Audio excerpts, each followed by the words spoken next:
আসসালামু আলাইকুম। নূর digital land survey টিমের পক্ষ থেকে আপনাদের সবাইকে জানাই স্বাগতম। আমি সার্ভেয়ার নূর মোহাম্মদ দেওয়ান। আমরা আমাদের আজকের এই ক্লাসের মাধ্যমে শিখব কিভাবে আমরা আমাদের এই টোটাল স্টেশন মেশিনের মাধ্যমে কুইক এরিয়া ক্যালকুলেশনের কাজগুলো করতে পারি।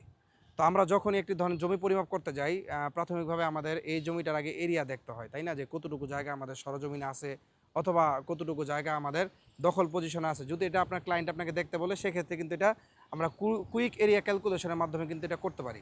তো কিভাবে করি আসেন আমরা একটু দেখি এটা। তো মেশিন ওপেন দেওয়ার পর আমাদের পেজ 3তে হচ্ছে আমরা এসে পড়ব। পেজ 3তে এসে পড়ার পর আমরা হচ্ছে মেনুতে যাব। মেনুতে যাওয়ার পরে এখানে দেখেন আপনারা হচ্ছে নিচে যাবেন। নিচে যাওয়ার পরে দেখবেন এখানে এরিয়া নামে একটি অপশন আছে 8 নাম্বারে। তো আমরা 8এও ক্লিক করতে পারি অথবা এখানে আমরা কি করতে পারি, ওইখানে ইন্টারও দিতে পারি। তো এখানে দেখেন বেশ কিছু 1 2 3 4 5 6 আপনার কোডগুলো আছে। এই কোডগুলো নিয়ে আপনি কি করবেন, জাস্ট আপনার পয়েন্ট যে কোনো একটা সাইট থেকে আপনি শুরু করবেন, যে কোন সাইট থেকে আপনি মূলত এরিয়াটাকে শুরু করতে যাচ্ছেন এবং শেষ করতে যাচ্ছেন। তো ধরেন এখানে আমি আমার মসজিদের যে কোণা আছে এই কোণা থেকে আমি শুরু করতে চাই। তো এখানে আমি কি করলাম, ওই মসজিদের ওই কোণাটাকে হচ্ছে আমি এখানে ফিক্সড করে, ধরেন ওই মসজিদের ওই কোণাটাকে আমি ফিক্সড করলাম। ফিক্সড করার পরে এখানে আমি আমার পয়েন্টটাকে লক করে দিলাম। আচ্ছা, লক করে দেওয়ার পরে এখানে আমি কি দিয়ে দিলাম,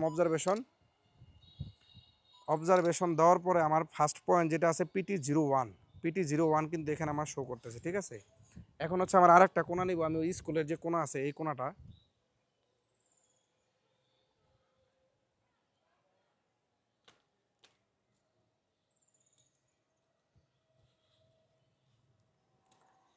এখানে আমি কি করব, আমার টার্গেট আমি পয়েন্ট ফিক্সড করলাম। ফিক্সড করার পর আমি অবজারভেশন দিয়ে দিলাম।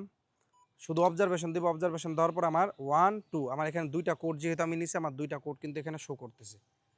এবং হচ্ছে এইভাবে আপনি আপনার যতগুলা কোড ইচ্ছে আপনি এক এক সাইড থেকে শুরু করে ধারাবাহিকভাবে আপনি নিতে থাকবেন। আপনার জমির শেপ যেরকমই হোক আপনি ওই শেপ অনুযায়ী এখানে নিয়ে নেবেন, ঠিক আছে।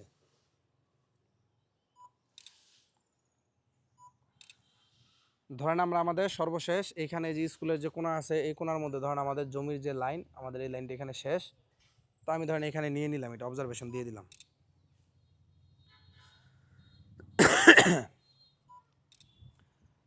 আচ্ছা, অবজারভেশন দেওয়ার পর এখানে দেখেন রিড অপশন আছে, ক্যালকুলেশন অপশন আছে, অবজারভেশন আছে। আপনি যদি এখন ক্যালকুলেশনে টিপ দেন আর এই ক্যালকুলেশনে ক্লিক করেন, তাহলে আপনার এখানে দেখেন আর কি কত স্কোয়ার মিটার আছে এটা দেখাচ্ছে, কত হেক্টর জায়গা আছে এটা দেখাচ্ছে, কত একর জায়গা আছে এটা দেখাচ্ছে, এবং কত স্কোয়ার ফিট, যেমন আমাদের 4081.59 স্কোয়ার ফিট এখানে জায়গা আছে। এবং হচ্ছে কি আমরা যদি এটাকে আপনার ডেসিমেলে কনভার্ট করি তাহলে কত আছে, 9.37 জায়গা আমাদের এখানে আছে। এবং এখানে কি আছে যে দেখেন 0.0379 হেক্টর জায়গা আছে, এবং আপনার হচ্ছে 379.192 স্কোয়ার মিটার এখানে আমার জায়গা আছে। তো এইভাবে কিন্তু আপনারা কুইক এরিয়া ক্যালকুলেশন বা কুইক এরিয়া আপনার যে আমাদের ফাংশনটি আছে এই ফাংশনটি ব্যবহার করার মাধ্যমে খুব সহজেই আপনার জমির যে ক্ষেত্রফলটি আছে এটা কিন্তু আপনারা জানতে পারেন। তো আমাদের আজকের ভিডিওটি এই পর্যন্তই। আসসালামু আলাইকুম।